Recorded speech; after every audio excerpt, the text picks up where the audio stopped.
good than your son. Hey, pretty good, huh? Welcome back to Retro Wednesday at the Tiger here. This is Mike, and today I want to talk to you about the Remco Karate Kid Attack Alley playset. This is the premium flagship playset of the toy line, and if you've been watching my channel for a while, you know that I generally do videos talking about the entire toy line. Well, there's going to be some reasons I don't do that. I probably never will with this toy line, but I will talk about bits and pieces of it here and there. So I'll get into kind of the frustrations with collecting this line. A lot of figures, a lot of the same figures with just some different accessories is the big problem. But we're going to get into looking at this playset. I did get the rubber band action features on the doors and pop out stuff that works. So I'm going to show that, show how I got it to work, show all the features, have a little bit of fun, talk about the other playsets just a little bit in this Retro Wednesday coming up.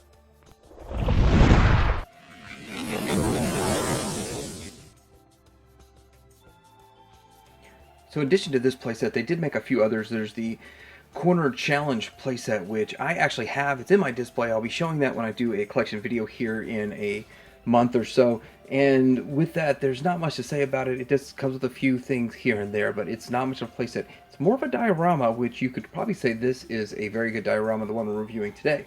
The other one is Sato's Cannery, and Sato's Cannery is pretty interesting. It looks to be very huge and takes up a lot of space, but it's not very enclosed. It's all kind of open, and it just kind of reenacts a few scenes. Seems like it'd be kind of fun, but I don't think it was released in the US.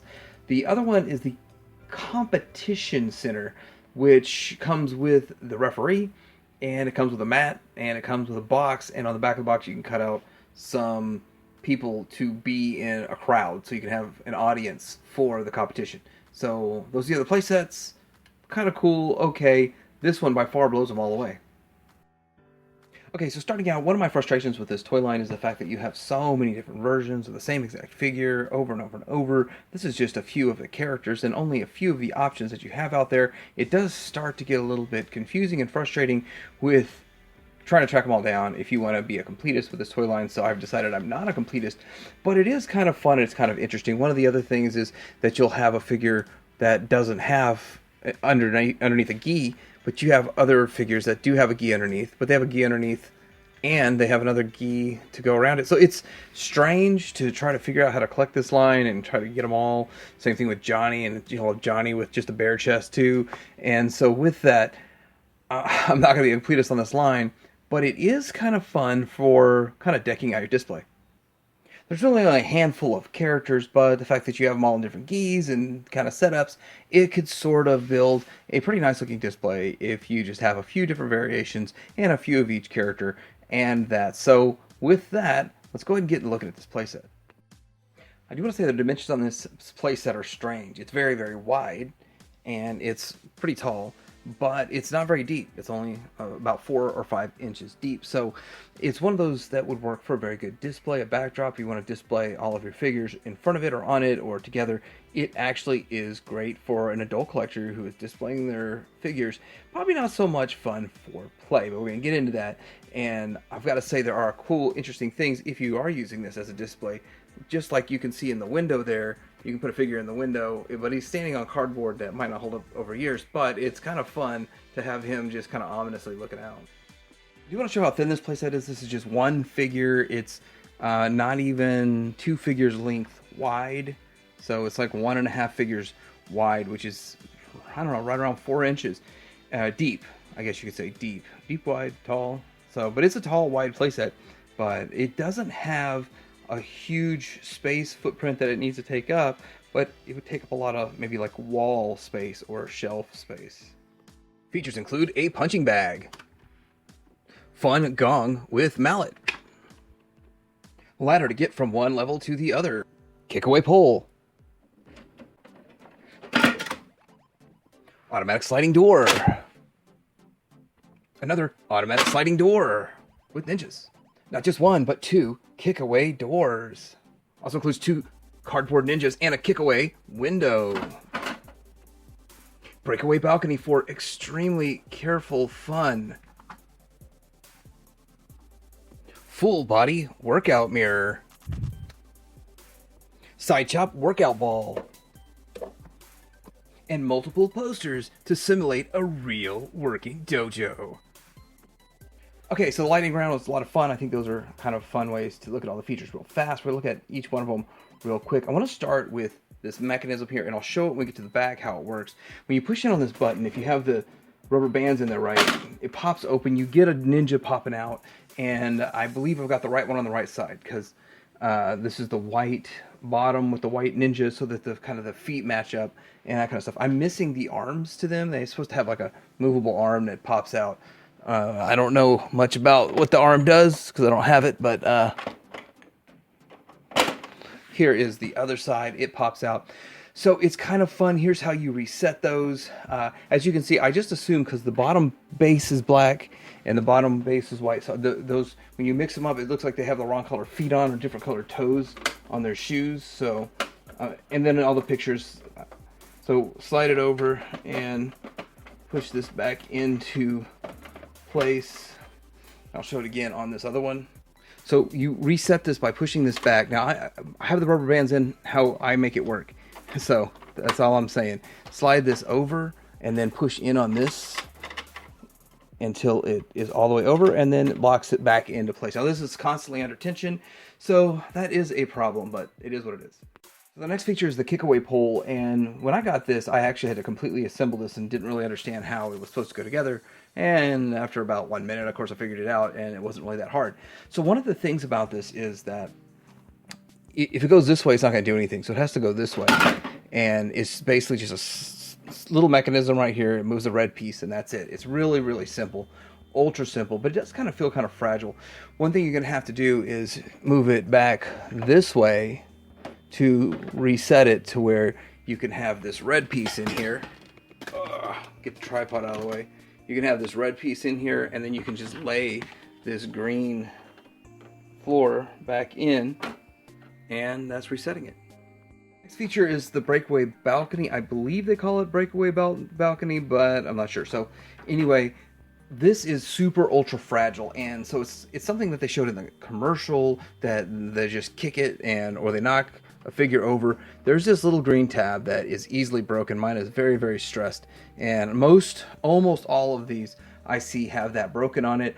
If that's broken, it won't stay in place. So be very, very gentle and careful with that. And if yours is unbroken, then you're one of the lucky few. But the balcony is kind of cool. The other thing I like about the balcony is that it just adds dimension to your setup, so you can have several figures just standing up here displayed. Even if you're literally just displaying your run of figures, it would be a fun way to display your figures as like a second level.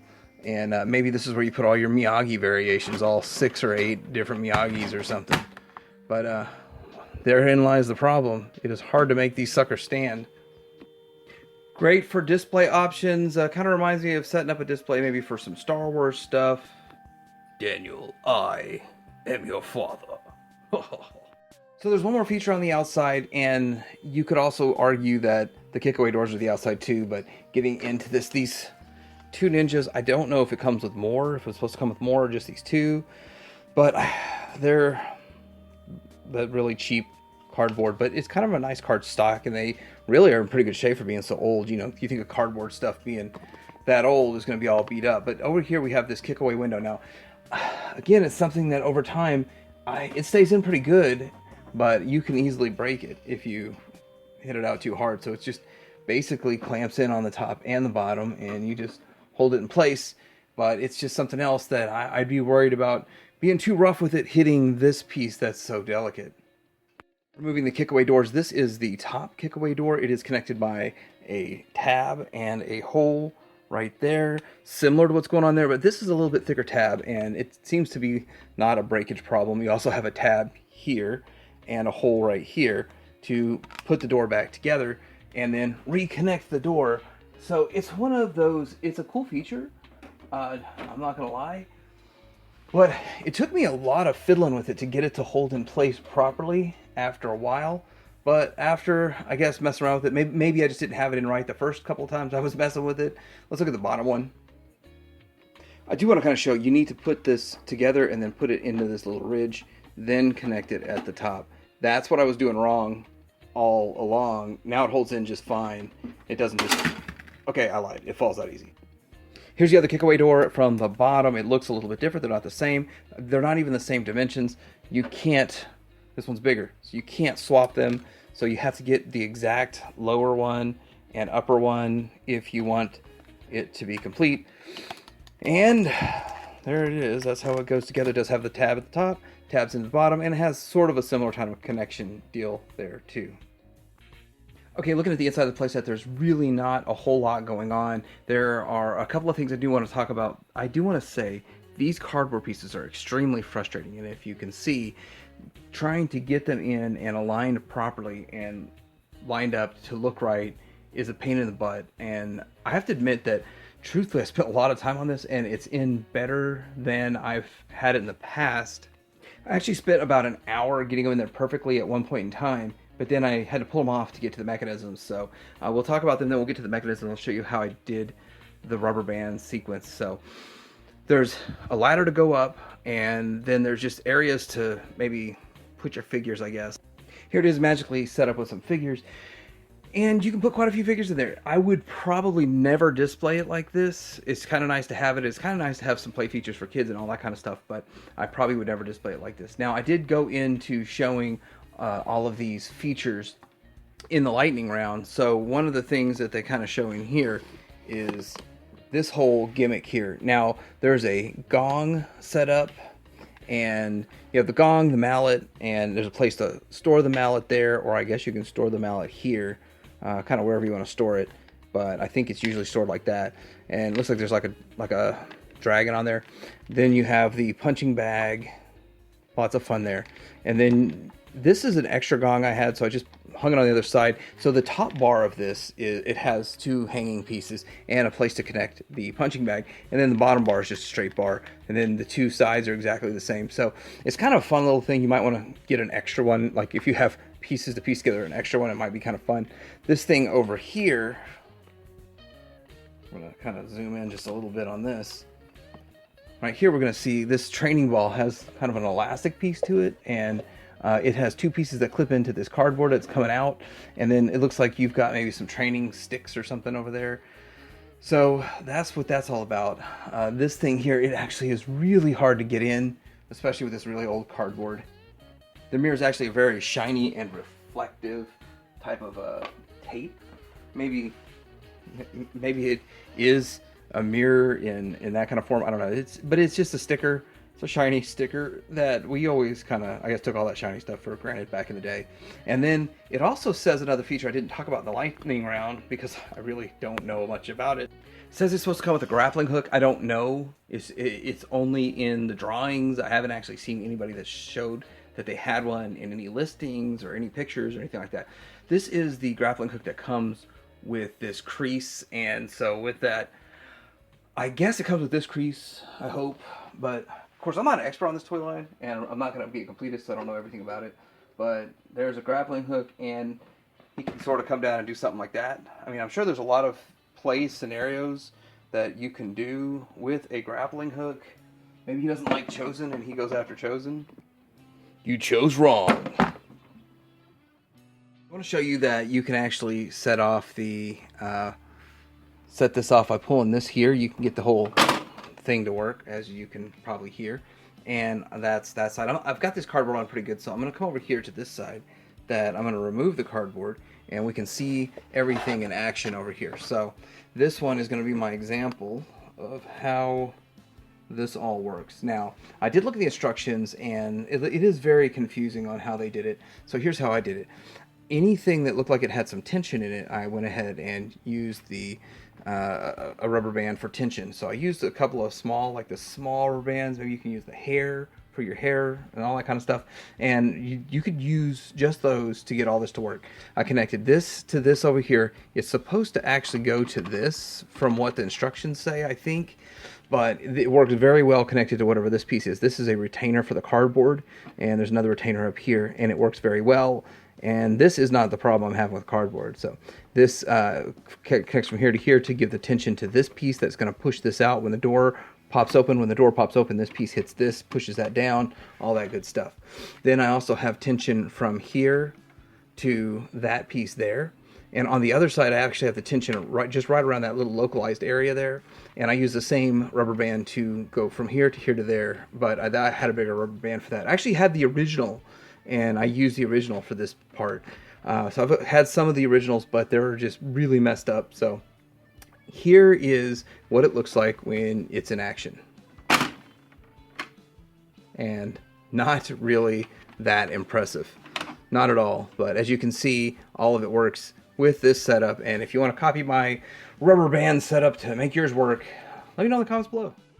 Next up, it comes with 2 sets of armor so that they can put the pads on so you feel like you're at a real kind of dojo thing. I believe these are for your shins, not your arms. I've seen them on both, but I will armor one up like this and say, okay, there he is. But it actually does fit on the arms too a little bit. So you could do you put it all on one person and have it look like this, which doesn't really make a whole lot of sense. And when you put this on Johnny, you barely even notice he's wearing it. But let's get him geared up real quick. And here it is. They're all geared up, ready to fight. Fight. And of course, this is what all kids did. Well, that was a terrible crane kick. Lastly, I'm going to show how this playset would work with other toy lines. So we have Rambo, which has some ninjas in it, and so it fits the Rambo like 7.5-inch figures or 8-inch figures, however tall those guys are. It also fits the ninjas from Karate Commando, with the Chuck Norris Karate Commando, and all of that. So it would work really well with pretty much any of your 80s toy lines with ninjas and all that kind of stuff, up to about 8 or 9 inches tall, and it does look really good. So with that, you can kind of mingle all these ninjas together on this playset for fun. So this is my look at the Remco Karate Kid Attack Alley playset. This is the flagship playset of the toy line. If you are collecting the toy line, this is probably the prized possession of getting the toy line. Maybe some of the later figures that are hard to get too, but with this, it displays very well. It has some action features that if you use my tricks, you can get them to work. Maybe I didn't do it right, but it works for me. And overall, it had some playability for kids back in the day, but right now it works very well as a display piece. As I showed you, it does incorporate other toy lines that can fit on this also and look at home, as you can see right here. But I'm curious, have you ever seen this playset in person? Do you have this? Did you have this back in the day? And did you use it for more than just Karate Kid? Let me know in the comments below. Like and subscribe. Happy Retro Wednesday to everybody. Tidy hanger out.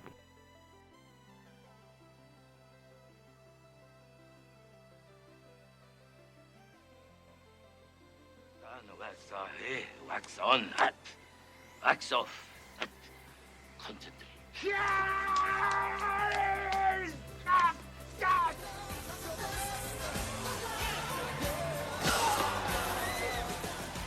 Sweep the leg. You have a problem with that?